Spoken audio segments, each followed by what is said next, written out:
This is Jennifer Gonzalez welcoming you to episode 154 of the Cult of Pedagogy podcast. In this episode, we're going to look at a discussion strategy that may be new to you called hexagonal thinking.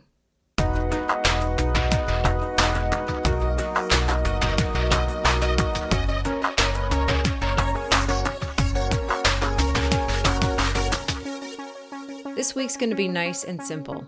We are just going to be looking at an interesting discussion strategy that you may not have tried, but could work in a lot of different subject areas and grade levels. It's called hexagonal thinking, where students work together to arrange a deck of hexagon-shaped cards, each of which has a different keyword or phrase written on it, and then they explain their arrangement. This simple strategy encourages divergent and critical thinking. It offers lots of opportunity for informal debate and collaboration, and it can work in person or virtually. This is the second time my guest, Betsy Potash, has been on the show. On her website, Spark Creativity, and her Spark Creativity Teacher podcast, Betsy specializes in fresh approaches for getting students to explore ideas and share them, usually in a way that's visually striking, interactive, or hands-on. Every time I hear one of Betsy's ideas, I imagine hundreds of teachers hearing them too and thinking, ooh, I want to try that. Although her stuff is typically directed at English teachers, some of it, like what we talk about today, is applicable across the content areas. During her last visit in episode 122, we talked about all the different uses for one-pagers. Today, we'll talk about hexagonal thinking. Before we start, I want to thank Teaching Channel for sponsoring this episode. We all know that no teacher got the professional development training they needed to deal with 2020. Teaching Channel wants to help educators get the tools they need to support students this school year with their expert design PD courses. All of their 20-plus courses are available to anyone with a Teaching Channel subscription.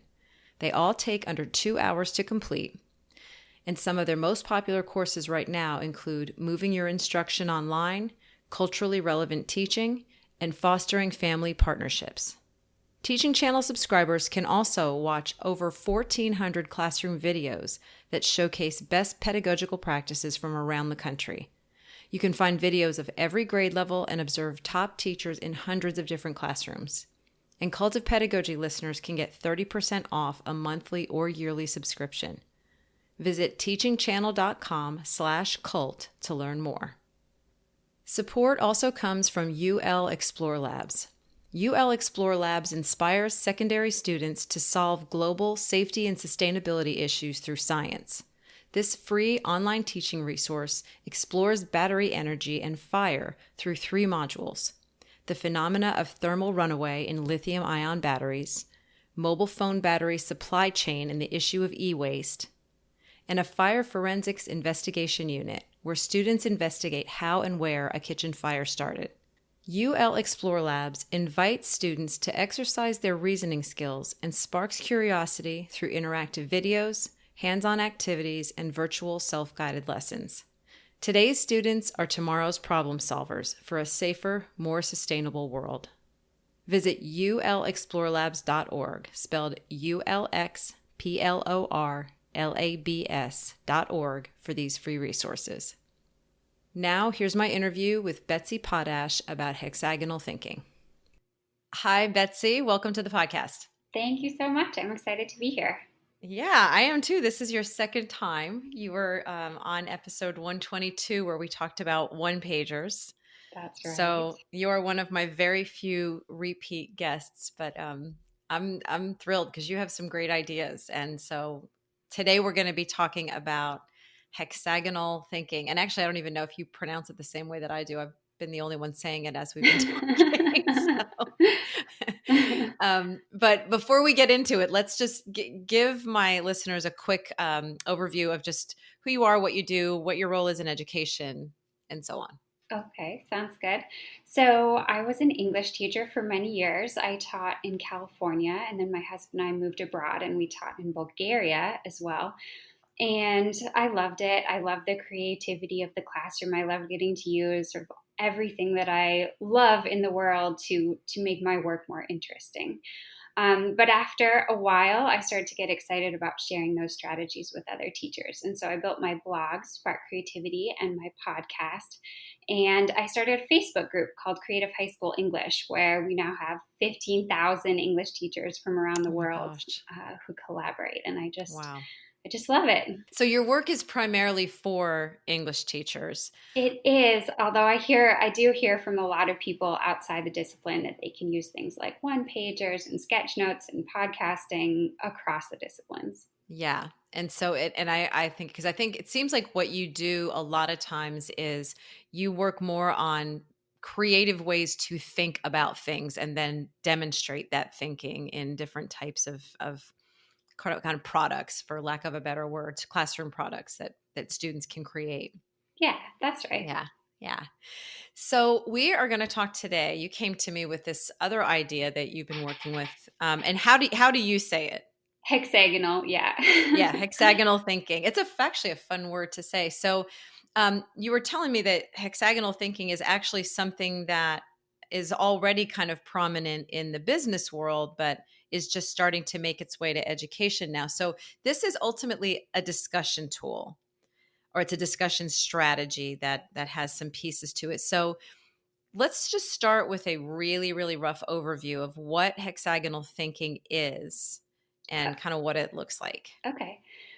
So in hexagonal thinking, you're basically giving people a chance to think about things in a new way, think about the connections between ideas in ways that they might never have considered if they weren't forced to sort of look at a bunch of ideas through this grid of hexagons and figure out what can connect. So let me see if I can boil it down. Let's imagine you had 3 or 4 little paper hexagons, and each one has 6 sides. And then you have ideas or terms in the middle of those hexagons, and you're trying to figure out with your partner or your group which ones are you going to line up next to each other? Are you going to connect this author with that artistic movement, or that artistic movement with that part of history?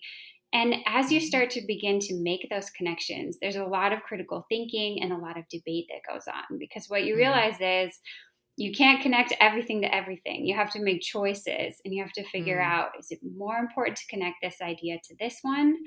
Should it get one of those 6 sides, or do I need to scoot it over to here? Could I connect it better over here?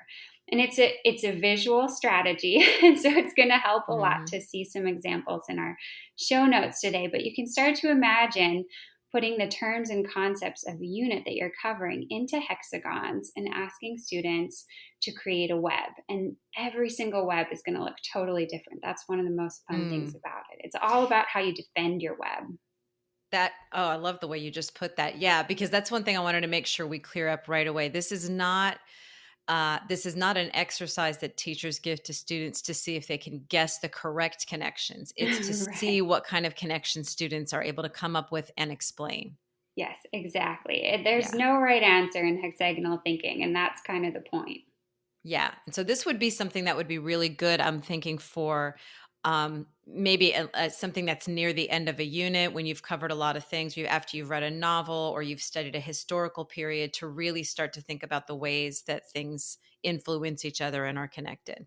That's exactly right. You can really cross the disciplines well with hexagonal thinking. You can review concepts, but you can also start to push out to connect to things that are happening in the world beyond the unit. It's a really Mm. interesting tool to get students to think about what you've studied and why it matters. Nice, nice. So here's what we were planning on doing. We're going to actually walk through a little bit anyway, 2 examples so that people listening can really start trying to picture what this would look like in a more concrete way. And we were going to do one from language arts with the novel 1984, and then another one in science. So let's start with 1984. Maybe start by telling us a little bit about maybe what would be in some of the hexagons if you were going to do this discussion for 1984. Okay, yeah. So I would be trying to seed the hexagons with key characters, concepts from the novel, key terms, but I would also be looking to history, for historical connections, and I would be looking to our modern world today. So I might put Orwell in a hexagon. I might put the concept of truthiness after having talked about Colbert's sort of jokey word, truthiness. Mm-hmm. I might Mm-hmm. put post truth as a concept in a hexagon, McCarthyism, Big Brother, internet privacy in the modern world, Mm. doublethink, Karl Marx. So I'm just pulling from all the ways that I can connect students thinking about the big ideas of 1984 with our world. Okay. And would you also put some smaller, more specific details to the novel, like characters' names, for example, or Yeah. maybe certain settings or things like that? Yeah, absolutely. So I might put Julia and Winston, and I might put, the name of the world that they live in, just any key concepts from the novel alongside these interdisciplinary and modern connections. Got it. Got it. Okay. And so you give students these hexagons, and if we're in a classroom, let's first of all, because we are going to talk a lot about how to do this remotely. And a little later, we're going to have a section where we actually get into all the nuts and bolts and the logistics of this. But let's right now have everybody picture that we're in a physical classroom in 2019 where we can all be near each other. And so you got kids in groups of maybe like 3 to 4 or in pairs or something, and they've got a stack of these hexagons to work with on paper. That's right. So they Okay. are going to just be starting to look at the terms and shift them around. And as they Hmm. talk, they're sort of moving them and they're looking at how they can create their web and what will fit and what won't fit and how they can create branches off the sides of important terms. Hmm. And eventually they're going to have them laid out in some kind of a web. And that is where they're going to start to make connections. And you can do this in a lot of different ways. You can have them put a post it next to the connection. You can sort of print big bubble arrows and have them arrow into key connections and explain them. Hmm. Or you can just do a write up. So let's say a student has connected the concept of fear and the concept of communism. Those two hexagons are aligned. And then in Hmm. their explanation, they might say something like, it seems like most countries turn to communism hoping for equality. But in 1984, it's pretty obvious that Orwell thinks that in a world of communism where few people have power, it's going to be all about fear. Like it's just going to be, Hmm. while people are hoping for equality and happiness, it's really going to end up being terrifying. And so Hmm. that's kind of going to be their explanation, their argument for why they connected fear and communism. And and then maybe stemming off that, touching both, they're going to put Orwell's hexagon, and he's going to be touching both fear and communism. And Mm. maybe they're going to defend that by saying, that not only is the book an extension of Orwell's fear of communism, but it's also um, his message to the world that they should fear communism. That Okay. it's really, he's using his art to almost feel like nonfiction in the way that he's portraying this world, and he's filling readers with the same fear that he has. And in that way, they're having a chance to demonstrate their critical thinking about the hexagons as they explain. Okay. So this is the piece when you first showed this to me, this is the piece I was missing because I thought, are they just laying these hexagons out and then they're like, okay, we're done? And you said no, they have to then explain why they have things laid out like this and where the connections are. So one of the pictures you showed me was that you had these arrows where they actually could write. And so the explanation is maybe just like a real short paragraph or a really long sentence Yeah. that's just explaining how these two concepts are connected. And I know in another example you gave me, you had them numbering where those connections were, and then a separate sheet where it would say, connection number one, and then they wrote an explanation for it. So there's lots of different ways, but that's the real work. It's the deciding on the arrangement and then the written defense of those connections. Yeah, exactly. I mean, that defense is coming out in the group conversation throughout the Hmm. shifting of hexagons. I mean, as they debate, that's where the critical thinking is happening. But then as they write, to explain those connections, like to their classmates who are going to come maybe in a gallery walk, or to you as part of their assessment, that is where they are explaining all the critical thinking that they've done and sort of distilling it down to its most essential. Got it. What do you tell groups that get stuck, like that can't decide on something because they're arguing and they, what's the sort of rule of thumb for handling that kind of a conflict?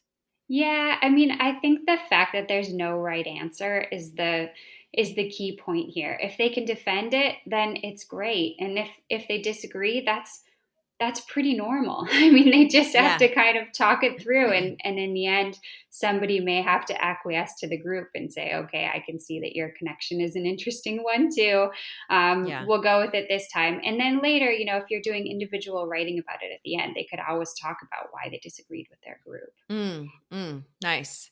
I really, I'm falling more and more in love with this activity because I'm just thinking about, it's just got a lot of good applications in terms of students being able to work together. And that happens in collaborations with adults all the time. Sooner or later, sometimes if you hit an impasse, somebody has to say, obviously, this is more important to you than it is to me. You go ahead and take this one. Maybe you can give me one later or something like that. Yes. And those are the types of negotiation skills that we all need to learn anyway. So, okay, let's do another example. You had a science example so that we can see these connections. Okay, yeah. So let's imagine here that we're doing a unit on global warming. Global warming is something that has so many different moving pieces and so many Mm, connections to things happening all over the world.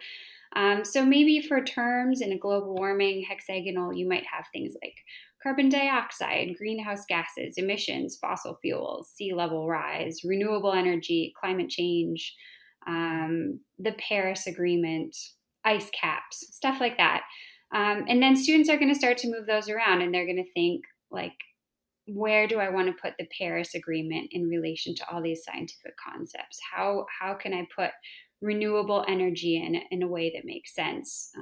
Where do the mm, ice caps belong? What are they most closely connected to within all these science concepts? And so again, no web is going to look the same. Where they put the central hexagon is going to be kind of important. Do they put climate change right in the middle? Do they put mm, alternative energy right in the middle? Do they put the polar bears in the middle? And then how does everything go from there? And then, as the group figures out what they're going with, they're going to start again to either add a post-it or an arrow, or they're going to write on a separate piece of paper about some of these connections. So they might connect like fossil fuels and carbon dioxide and talk about how carbon dioxide is released when you burn fossil fuels and how that impacts global warming. Or they might explain the Paris Agreement and how it connects to climate change, and what its impact could be, and what is actually happening in the world with it, and how it is or isn't helping, right? So the mm. connections, that's the chance to really kind of dive deeper beyond the one or two word term. Yeah.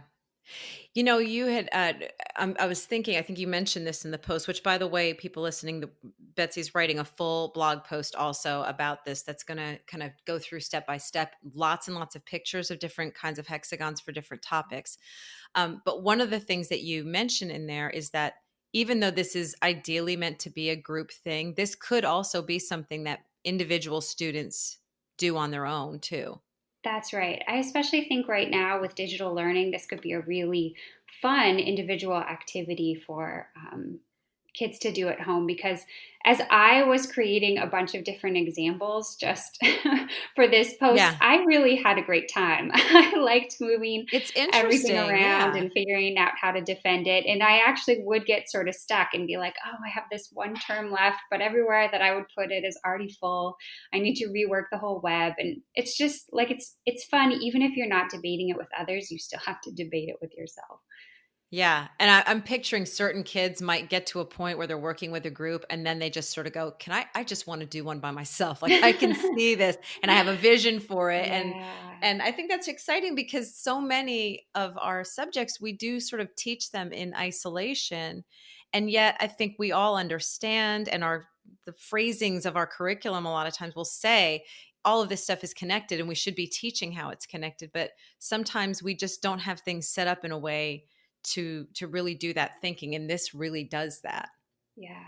Yeah, it's a Yeah. great tool for interdisciplinary learning, and it does Mm, have so many options in terms of solo, partner, and group. I'm a big proponent yeah. of giving kids a choice. when I was in high school, I often got into group situations that were very challenging. And I always Mm-hmm. remember that. And I try to say, look, if you want to work alone, that's okay. If you enjoy the camaraderie of the group, work in a group. But every once Yeah. in a while, try to push yourself out of your comfort zone. Yeah. You one of the things that you talk about, and I think this is such a benefit to this thing, is that once this is done, once whether it's individuals or groups have completed their webs, you've got some options then for sort of tying it all together at the end. So, what are those? So I love the gallery walk. If you're in person, fast forward a year. If you're in person, I love for students to lay these out and for everybody to walk around and be looking at each other. So because again, every web is going to look different, and that's going to be really cool. You can even have them tape them up on the wall, so you're sort of surrounded by these webs for the next couple of days of class. Mm, And have students looking at them and checking out each other's connections. If you're online, you can still do that. If you're using digital hexagons, you can have students pull their web slide into a collaborative slideshow so that everybody can see them. mm, And I mm-hmm. think that that's really helpful. You can even come back to a video then after everybody sort of looks at each other's and ask each group to explain a couple of their connections, maybe like their connections that were the most contentious, Mm, because those are usually the most interesting to talk about and to listen to. yeah. And then you're also going to want to wrap it up by having them write or like record on Flipgrid a little bit about their experience. You can have the whole group do that, or you can have individuals do that about the group experience and then about some of the individual connections that were meaningful to them. Yes, that actually leads us sort of directly into grading. Yeah.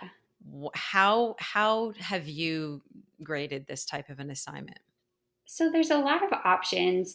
I think grading digital work right now is a very overwhelming problem for teachers. So I don't know that you Yeah. necessarily need to like give a huge amount of individual feedback to every student after doing a hexagonal discussion. But if you want to use it as a springboard into a larger, deeper dive into some of the concepts that students have created, maybe you'd like them to write a paper or you'd like them to create a video or something, you could.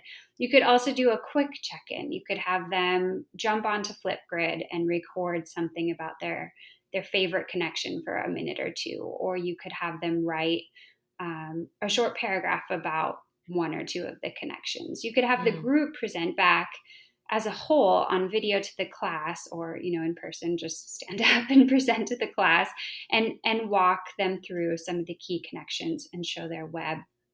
One thing I wanted to bring up was that I had a wonderful interview with Sarah Fine last year, who wrote a book called In Search of Deeper Learning. And one of the interesting things she talked about was that how so often we sort of make a nod to collaborative learning in class, but then all the grading is individual. The real mm, things that matter are individualized. And she called this lockstep learning, where everyone eventually has to jump through the exact same hoop, no matter what their gifts are. yeah. Yeah. And with hexagonal thinking, I mean, kids are going to function in such different roles. Some of them are going to be the leaders of the discussion. Some of them are going to be really good at the spatial, sort of moving things around.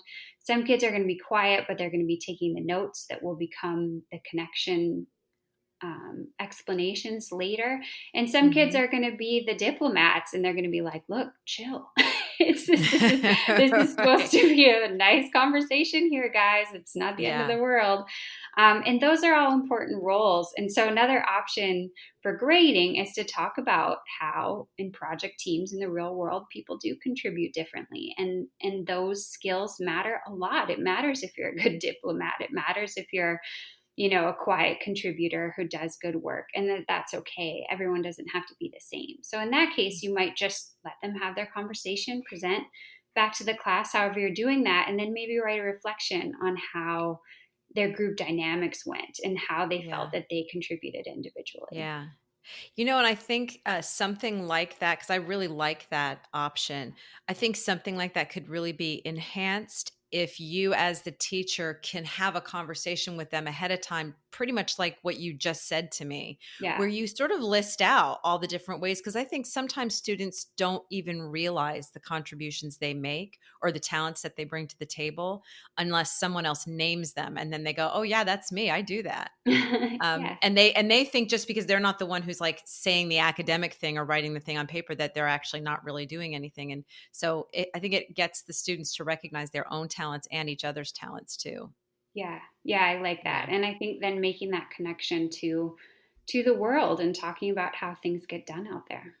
Yeah, yeah, absolutely. Um, so let's talk for just a minute about the logistics of these actual hexagons. Yeah. So people at this point need to know how to be able to do this on paper and digitally. So let's first talk about the digital options, since I know that's where most people's heads are right now. How do Yeah. you actually create the hexagons, and also then how would students manipulate them from a remote or online teaching situation? Yeah. So I have really experimented with this a lot. And in fact, I've Hmm. created a digital hexagonal thinking toolkit for everybody listening if they'd like to pick it up. But the Hmm. basics are you go into slides and you insert a bunch of hexagons. So you're just going Hmm. to sort of drop a hexagon in and shape it however big or small you want it to be by dragging and dropping the corner. And then you can fill it in with a color or you can not. You can leave it white. And then you just duplicate it as much as you want on the Hmm. slide. So maybe you want to have 10 hexagons, maybe you want to have 20, whatever works. And then you're going to create individual text boxes across the side. So rather than type a list of your 15 or 20 terms in one text Mm. box, which will not work, Yes. you need to do individual text boxes for each term so that the students can drag them around the screen. Got it. From there, you're going to copy that slide for each group or for each student, and then they can go to town. They can start to drag the hexagons around, they can drag the terms into them as they drag them into place. I think it's fun to have each hexagon be a different color, so I always fill them in with a different color. And then I Hmm. usually highlight the text in my terms so that it just shows up even better against the color of the hexagon, if Got it. that makes sense. Yeah. Yeah. Yeah. So the first thing that you said, I want to underscore it again. You actually do have a free download. It's a digital hexagonal thinking toolkit that sort of has all of the pieces already made for people. So if they want that, they can come and grab them. We're going to have a link in the blog post so that they can go do that, or they can just make their own with PowerPoint or Google Slides. And I had talked to you ahead of time about making sure that we emphasize the Google Slides option because so many people are working in that environment. And you actually offered to make a quick video just demonstrating that process that you just told me, so that people can see what you're talking about, and they can do that for themselves if they want to. That's right. So people can jump on and they can either download the toolkit, which has kind of three different templates with three different sets of editable text boxes on the side. And it also has examples and instructions. Yeah. Or they can check out the video and then they can learn how to go into slides and just create this anytime they want. And then students could do this live. They could sort of, I don't know, set up like a Zoom call and do this at the same time, or they could probably just discuss their interactions through like a chat or something along the side of of the slide document. I guess we all have to get very creative right now with how we collaborate. Yeah, I think small group hangouts or Zoom rooms would probably be the best way to do this collaboratively. Okay. Just because it's complex enough that I think if you're trying to chat with three or four other kids about where to put what, it would get a little tricky. Yeah, yeah. Okay, and so what about the paper option? If we actually do get a chance to do this in person, how have you done this? What are some options for making the paper hexagons? Yeah, so I mean, imagine you're starting here with the digital version. In a few months, if you can do it with a paper version, you could just drag those text boxes into your hexagons on slides and then Hmm. type them in and print them out. And then you just go ahead and cut them out. You can do the same Yeah. thing in PowerPoint. One option that I like, you can create hexagons and then you can laminate them. And anytime you want to do a quick discussion, you can have students actually brainstorm their own terms and their own connections to the world today and put those in with a dry erase marker. That's sort of a Mm. quick shortcut that you can have in your classroom. Yeah, I was going to ask about that earlier. Could kids add additional hexagons, or do you ever do sort of like a wild card, where you can add one to what's already there? Yeah, absolutely.